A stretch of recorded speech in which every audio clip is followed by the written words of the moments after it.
Mesdames et messieurs, bonjour et bienvenue pour cette nouvelle édition de Midi au Caire pour ce dimanche, le 21 mai 2023. On commence notre édition d'aujourd'hui avec ce compte rendu dans son discours devant la 32e réunion annuelle de la Ligue arabe à Jeddah en Arabie Saoudite. Le président Abdel Fattah el-Sisi a affirmé que l'Égypte allait déployer tous ses efforts pour soutenir l'action arabe commune et soutenir les démarches de développement. Le président Sisi a mis l'accent sur l'importance de la préservation de l'État national et ses institutions et sur l'intégrité et la sécurité nationale arabe. Et pour plus de détails, voici un commentaire. Le président Abdel Fattah el-Sisi a remercié le roi de l'Arabie Saoudite Salman Ben Abdelaziz Al Saoud et le prince héritier et premier ministre, le prince Mohammed Ben Salman Al Saoud, pour l'accueil chaleureux et l'hospitalité, exprimant sa sincère ingratitude pour les efforts sincères déployés par le président Abdelmejid Tebboune, président de la République algérienne démocratique et populaire, en vue de soutenir l'action arabe commune lors de la présidence algérienne du sommet arabe. Ceci est intervenu au cours du mot de circonstance du président Abdel Fattah el-Sisi à la 32e session ordinaire du sommet du Conseil de la Ligue arabe à Jeddah en Arabie Saoudite. Le chef de l'État a déclaré que notre région, ces dernières années, a traversé de dures circonstances exceptionnelles qui ont menacé de manière sans précédent la sécurité, la sûreté de nos peuples arabes et suscité dans le cœur de millions d'Arabes une grave inquiétude quant au présent et à l'avenir. Le président Sisi a également souligné, il a été confirmé à tous avec perspicacité que la préservation de l'État national et le soutien de ses institutions étaient une imposition individuelle et une nécessité de vie pour l'avenir des peuples et de leurs capacités. Le président Sisi a affirmé que s'appuyer sur nos efforts conjoints, nos propres capacités et notre intégration pour formuler des solutions décisives à nos problèmes est devenu un devoir et une responsabilité et que l'application du concept d'action conjointe devrait également s'étendre à faire face aux crises mondiales et coordonner notre travail pour réformer le système de gouvernance économique mondiale dont à la tête les institutions de financement et les banques internationales de développement qui devraient être plus actifs aux défis du monde en développement, compte tenu du fait que l'état de polarisation internationale est devenu une menace pour le système de la mondialisation.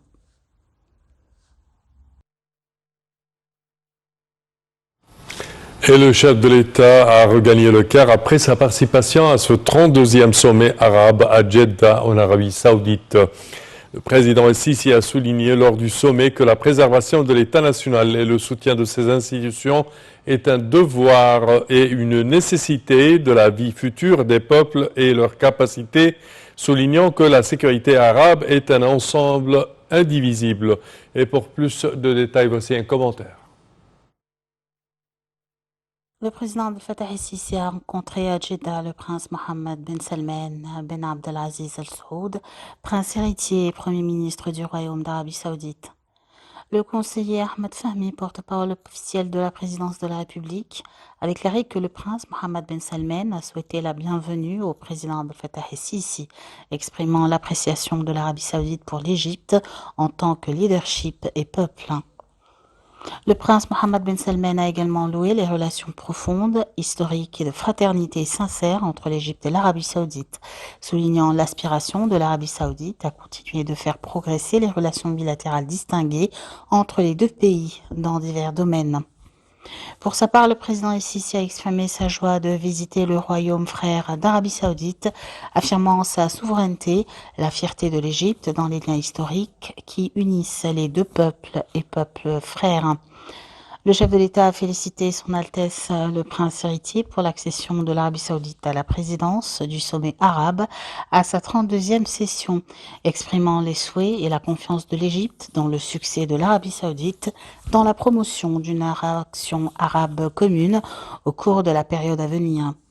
Le porte-parole a ajouté que la réunion a abordé les moyens de renforcer les relations bilatérales et de soutenir le partenariat entre les deux pays d'une manière qui réalise l'intérêt commun et le bénéfice mutuel des deux peuples frères. Et pour plus d'élaboration sur ce sujet, mesdames et messieurs, nous avons le plaisir d'accueillir au bout du fil Madame Farida Choubachi, qui est députée au Parlement et journaliste. Bonjour Madame Farida. Bonjour. Alors, ce sommet, ce 32e sommet de la Ligue arabe qui s'est tenu à Jeddah, était un nouveau sommet avec plusieurs solutions et capacités sur la table de négociation qui n'étaient pas disponibles avant ce sommet. Ce sommet. Oui, tout à fait. Tel que, par Tout à exemple, fait. oui, le dossier syrien. Il y a plusieurs dossiers. Si vous pouvez nous en parler, s'il vous plaît. Bon, d'abord, le dossier syrien, Oui, je peux vous affirmer, d'après tous les gens que j'ai vus, que ça a réjoui le monde arabe entier. Oui. Parce que ça, c'est un pays qui est cher à tous les Arabes. certainement. Et à l'Égypte, vous savez, on a eu une histoire commune. Certes. Et on était un seul pays. Enfin bref, il y a aussi le mot, la parole de notre président qui a indiqué que pour nous sécuriser, pour garantir notre avenir, un avenir net et totalement indépendant de tous les autres visions ou l'idée qui donne pour nos pays arabes, Oui. le président a dit que le temps de nous soumettre à des interventions étrangères et et que quelqu'un de l'étranger nous impose telle ou telle politique est révolue, et nous devons maintenant agir en tant que pays indépendant et en fonction de nos intérêts à nous, nos intérêts arabes, pas les intérêts des autres.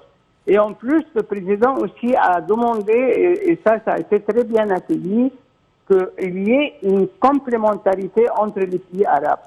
C'est-à-dire, au lieu d'aller chercher je ne sais pas quoi ailleurs et très loin, nous voyons, qu'il y ait une organisation entre les pays arabes pour savoir comment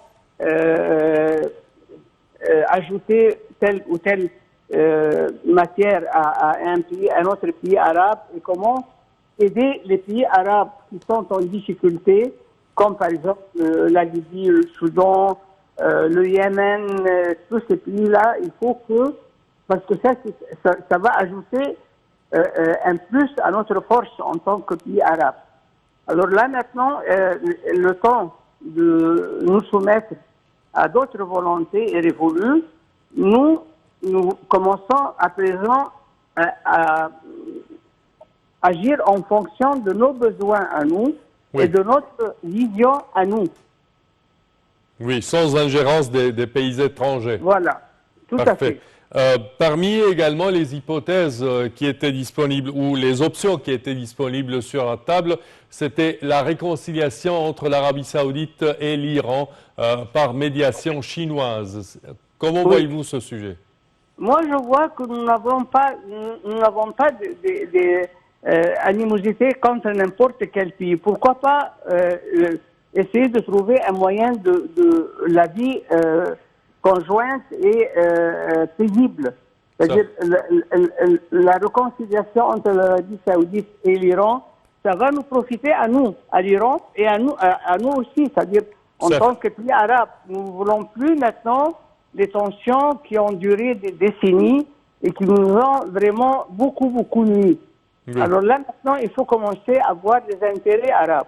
Oui. Les intérêts arabes, parce que je pense, moi, que ça dépend, c'est vrai, de la conduite de l'Iran envers nos pays, mais je crois qu'il y a eu des interventions étrangères qui ont empoisonné les relations arabo-iraniennes. Et là, maintenant, il y a une vision plus claire, plus logique, que nous n'avons pas d'animosité contre n'importe quel pays, et n'importe quel pays qui expose ses dispositions de vivre avec nous en paix et comment dire, un échange des intérêts et de relations complètes, nous sommes tout à fait d'accord. Au lieu d'être tout le temps tiraillés par je ne sais pas qui veut quoi et qui veut quoi, et pas nous. Nous devons agir en fonction de nos besoins à nous, en tant qu'Arabes. Parfait. Parmi les dossiers qui ne sont jamais absents des réunions du sommet arabe, du sommet de la Ligue arabe, le dossier palestinien et la cause palestinienne, surtout avec l'escalade depuis le début de l'année, avec l'avènement du nouveau gouvernement d'extrême droite en Israël. Ce sujet a été débattu au cours de ce sommet. Alors, comment voyez-vous ce sujet? Moi, je vois que le président a très bien fait d'alerter Israël que la nuisance ne sera pas palestinienne seulement, mais il y aura des catastrophes palestiniennes et israéliennes si Israël continue cette conduite agressive et conduite d'un pays occupant, pas d'un pays qui veut vivre avec nous en paix. Parce que nous, pour nous, la question palestinienne est primordiale. La question palestinienne, c'est une question de vie ou de mort pour nous. Et d'ailleurs, nous avons le lieu sacré de la mosquée d'Al-Aqsa. Et nous avons aussi l'église de la résurrection, de la nativité, justement. Alors là, nous avons aussi nos sentiments religieux. Pourquoi les Israéliens ne pensent qu'à eux et à c'est-à-dire à des prétentions qui n'ont pas été jusqu'à maintenant vérifiées. C'est-à-dire, nous avons des choses claires maintenant. Nous avons la mosquée, nous avons l'église. Eux, qu'est-ce qu'ils ont? Ils n'ont que des armes, et il faut que les pays qui arment Israël commencent à réfléchir un peu, parce que ça va nuire au monde entier, comme l'a dit le président Assisi. C'est pas mal, ne va pas être limité aux Palestiniens, aux Arabes, mais ça va être catastrophique pour Israël aussi, et peut-être pour beaucoup de pays qui sont à ses côtés, je dirais. Voilà, justement. Oui. Madame Falida Choubachi, je tiens à vous remercier de vos explications. Merci. Parfait, je répète que vous êtes député au Parlement égyptien et également journaliste. Et nous enchaînons, chers téléspectateurs, avec cette information. Le Premier ministre, Dr Moustapha Madbouli, s'est entretenu avec le ministre de l'Électricité et de l'Énergie renouvelable, Dr Mohamed Chaker,